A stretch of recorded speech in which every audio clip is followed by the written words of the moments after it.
Philippe Labro, né le 27 août 1936 à Montauban, en France, et décédé le 4 juin 2025 à Paris, fut l'une des figures les plus polyvalentes de la culture française des XXe et XXIe siècles. Journaliste, écrivain, réalisateur, animateur de télévision et musicien, il a profondément marqué de nombreux domaines. Cependant, derrière son aura de succès éclatant, Philippe Labro portait en lui une profonde tristesse, une blessure spirituelle qu'il exprimait rarement publiquement. Des années de lutte contre la dépression après avoir vécu deux expériences de mort imminentes, l'une pendant la guerre d'Algérie, l'autre après avoir assisté à la mort de son ami proche Jean-Pierre Melville. Dans une interview accordée à Paris Match en 2020, il révélait que ses rencontres avec la mort l'avaient plongé dans un état d'esprit sombre, où il se sentait inutile et pleurait souvent pendant de longues nuits de solitude. Cette tristesse provenait non seulement d'une perte personnelle, mais aussi d'un sentiment d'impuissance face aux grandes questions sur le sens de la vie. La plus grande tristesse de Philippe Labro est née de deux événements marquants de sa vie. Le premier, en 1960, lorsqu'il fut mobilisé comme journaliste militaire pour la guerre d'Algérie. À 24 ans, il fut témoin de scènes de violence atroces et faillit perdre la vie lors d'un affrontement à Alger.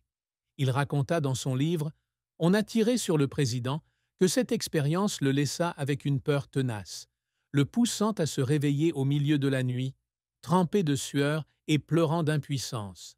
Le second, en 1973, lorsqu'il vit son ami proche, le réalisateur Jean-Pierre Melville, mourir d'une crise cardiaque sous ses yeux.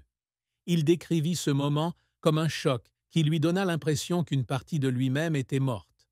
Les nuits qui suivirent la mort de Melville, il restait assis seul dans son appartement parisien, regardant par la fenêtre et pleurant, se demandant si sa vie avait un sens réel ou si elle n'était qu'une succession de succès éphémères. Cette tristesse était aggravée par ses années de lutte contre la dépression, un sujet dont il parlait rarement publiquement.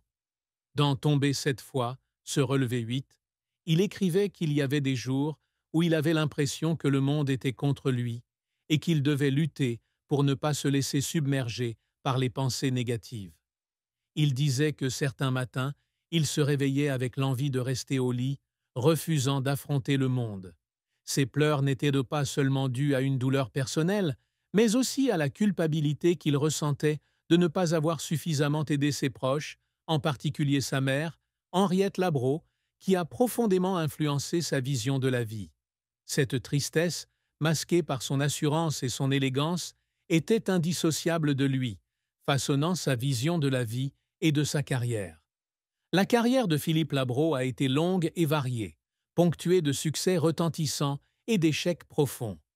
Né à Montauban dans une famille de 7 frères et sœurs, il a grandi dans un environnement aimant, mais difficile. Son père, Jean-François Labro, était un avocat réputé, et sa mère, Henriette, une femme forte et généreuse, honorée du titre de juste parmi les nations pour avoir caché des Juifs pendant la Seconde Guerre mondiale. Dès son plus jeune âge, Philippe manifesta un talent d'écrivain et une passion pour le monde. À 15 ans, il remporta un concours de journalisme organisé par Le Figaro et devint rédacteur en chef du Journal des Jeunes, marquant ainsi le début de sa brillante carrière de journaliste. Après avoir échoué au baccalauréat, il obtint une bourse Zelidja et partit étudier à l'université Washington and Lee, en Virginie, aux États-Unis, en 1954. Cette expérience élargit non seulement ses horizons, mais forgea également son style d'écriture et sa pensée, profondément influencés par la culture américaine.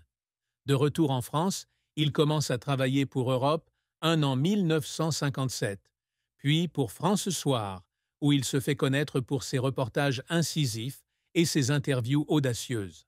L'un des moments les plus marquants de sa carrière journalistique est sa couverture de l'assassinat du président John F. Kennedy en 1963. Il rencontre Jack Ruby à Dallas quelques jours avant que ce dernier ne tire sur Lee Harvey Oswald, événement qui lui vaut d'être convoqué pour une interview par la commission Warren. Cette expérience non seulement assoit sa réputation, mais inspire également le livre « On a tiré sur le président », ouvrage mêlant journalisme et autobiographie. Dans les années 1960, il continue de collaborer pour de grands journaux comme Paris Match et le Journal du Dimanche, et produit l'émission de télévision Caméra 3 pour l'ORTF. Outre le journalisme, Philippe Labro s'est également illustré dans les domaines de la littérature et du cinéma. Il est l'auteur de plus de 20 livres, dont L'étudiant étranger, une autobiographie récompensée par le prix Interallié en 1986, et Le petit garçon, un roman autobiographique relatant son enfance à Montauban, nommé au prix Goncourt en 1990. Cinéphile passionné, il a réalisé 7 films, dont Sans mobile apparent avec Jean-Louis Trintignant et L'héritier avec Jean-Paul Belmondo. Il a également écrit les paroles de plus de 30 chansons pour Johnny Hallyday, aux côtés d'artistes comme Eddie Mitchell et Jane Birkin, démontrant ainsi la polyvalence de ses talents.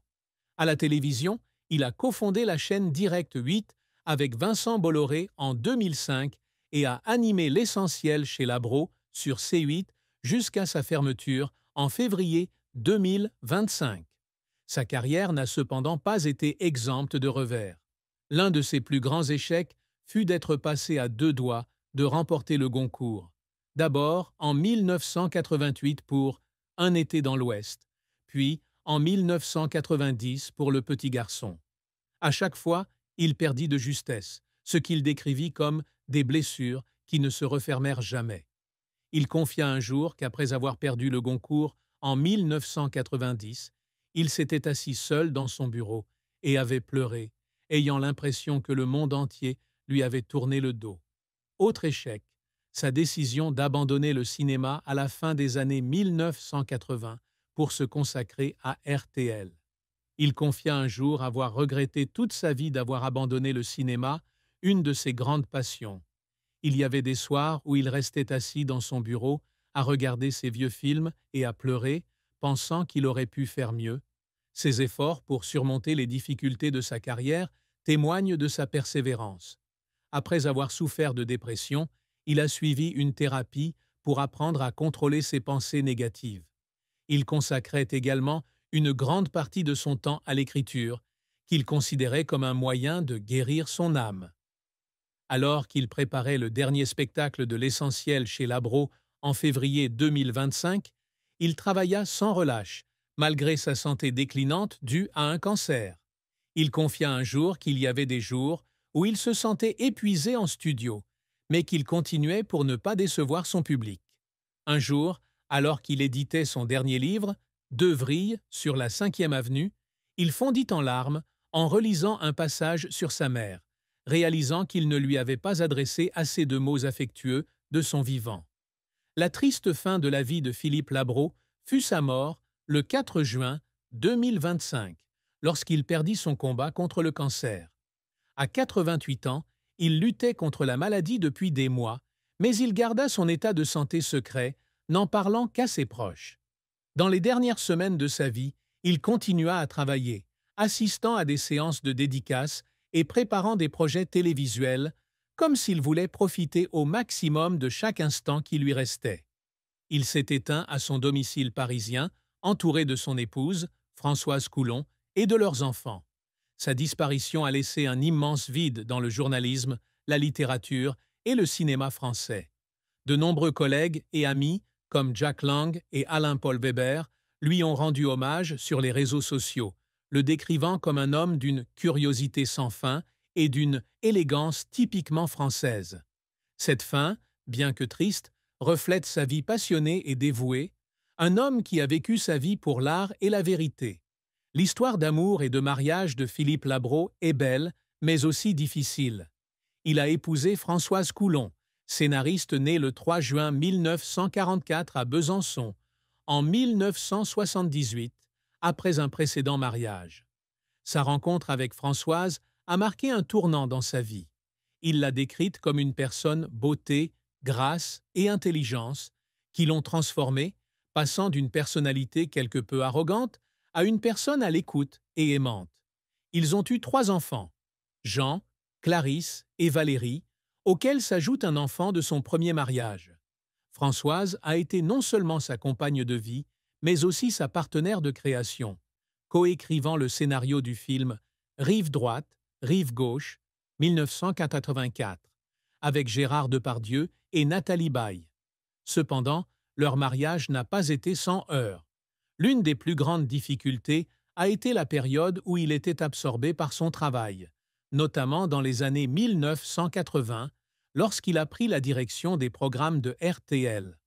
Il était souvent absent de chez lui pour des voyages d'affaires, ce qui laissait Françoise seule. Il a raconté qu'un jour, de retour d'un voyage d'affaires aux États-Unis, il avait trouvé Françoise assise seule dans le salon, en pleurs. Elle lui avait confié qu'elle s'inquiétait pour sa santé et qu'elle avait l'impression qu'il s'éloignait. Ce moment l'avait fait fondre en larmes et lui avait promis de passer plus de temps avec sa famille. Cependant, leur amour a surmonté ses difficultés, et Françoise a toujours été son soutien spirituel, surtout dans les dernières années de sa vie, alors qu'il luttait contre le cancer. Le secret longtemps gardé de Philippe Labro est une autobiographie inachevée, écrite dans les dernières années de sa vie, dans laquelle il rêve, dans laquelle